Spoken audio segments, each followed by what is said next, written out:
বাংলাদেশ ক্রিকেটের সবচেয়ে কালো অধ্যায়ের দিন আজ। কারণটা আপনার এতক্ষণে জানা হয়েছে সংবাদ মাধ্যম কিংবা নিউজ ফিডের মাধ্যমে। হার্ট অ্যাটাক করে লাইফ সাপোর্টে আছেন বাংলাদেশ জাতীয় দলের সাবেক ক্যাপ্টেন তামিম ইকবাল। এবং শুধু হার্ট অ্যাটাকই না, 22 মিনিট ধরে সিপিআর এবং 3বার শক দেওয়ার পরেই তার জ্ঞান ফিরেছে।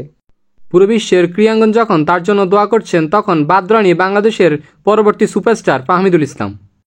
বাংলাদেশের মানুষের ভালোবাসা দেখে ফাহমিদুলও যে বাংলাদেশকে ভালোবেসে ফেলেছে তার পরিচয় দিয়েছেন ফাহমিদুল। চোখ রেখেছেন বাংলাদেশের টুকিটাকি সব খবরেই। সেজন্যই হয়তো দেশের ক্রিকেটীয় সুপারস্টার তামিম ইকবালের অসুস্থতা শুনে নিজের ভেরিফাইড ফেসবুক পেজে জানিয়েছেন তামিম ইকবালকে নিয়ে।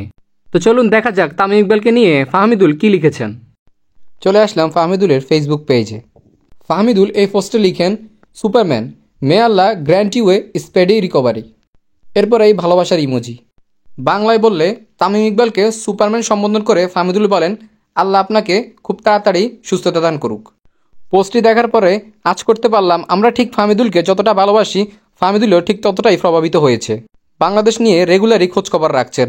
এই পোস্টের মাধ্যমে ফাহমিদুল ইসলাম তার উদারতা এবং পেশাদারিত্বের পরিচয় দিয়েছেন।